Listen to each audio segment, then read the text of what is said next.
Hello everyone, आज हम product method of national income discuss करेंगे। प्रोडक्ट मेथड, इसमें जो है टोटल प्रोडक्शन देखा जाता है कि कितने का प्रोडक्शन देश में हो चुका है वेरियस सेक्टर्स में, और उस प्रोडक्शन की टोटल कॉस्ट को जो है वो नेशनल इनकम माना जाता है। क्योंकि वो जो प्रोडक्शन हुआ उसके लिए जो पैसा लगा वो कहाँ से आया, क्योंकि हमारे पास उतनी इनकम थी। ठीक है, तो according to production method, national income is the total of contribution in production in different sectors in accounting year. एक स्पेसिफिक पीरियड में प्रोडक्शन सेक्टर में जितना कंट्रीब्यूशन हुआ है उसका टोटल हमारा नेशनल इनकम होता है। It is also known as value added method, net output method, industrial origin method. Production method से नेशनल इनकम को कैलकुलेट करने के स्टेप्स हैं। फर्स्ट है identification and classification of enterprises, पहचानना कि कौन कौन से उद्योग हमारे पास लगे हुए हैं प्रोडक्शन सेक्टर में। प्रोडक्शन जो है गुड्स का भी हो सकता है और सर्विसेज का भी हो सकता है। Second, classification of output, output को क्लासीफाई करना। कैसे क्लासीफाई करना?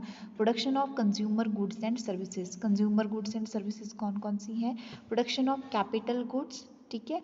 थर्ड जो है प्रोडक्शन ऑफ गवर्नमेंट गुड्स, इनके बेस पे जो है क्लासीफाई किया जाता है उत्पादन को कि गवर्नमेंट गुड का कितना उत्पादन है, कैपिटल गुड्स कितनी है, कंज्यूमेबल गुड्स एंड सर्विसेज जो है वो कितनी है। नेक्स्ट है measurement of value of output, measurement of value of output, फिर जो हमारा आउटपुट टोटल हुआ है उसकी कॉस्ट कितनी है, टोटल वैल्यू कितनी है, वो यहाँ पे फाइंड आउट किया जाता है।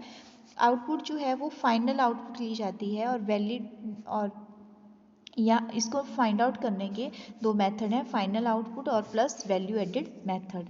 जो फाइनल आउटपुट मेथड है इसके अंदर वैल्यू ऑफ आउटपुट ली जाती है, वैल्यू ऑफ इंटरमीडिएट कंजम्पशन लिया जाता है और कंजम्पशन ऑफ फाइनल आउटपुट ली जाती है। जो सेकंड है value added method, it is used to avoid the problem of double counting.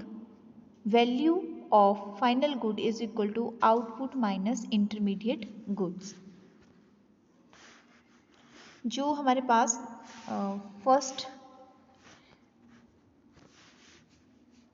Final output method है, इसमें मैं आपको बता देती हूँ कि जो फाइनल आउटपुट मेथड है उसमें सपोज हम ब्रेड की कॉस्ट निकाल रहे हैं, तो हम निकालेंगे कॉस्ट, आटा लगा 10 रुपये का, ठीक है, प्लस देखिए value of output, value of intermediate consumption, value of final output. Clear? तो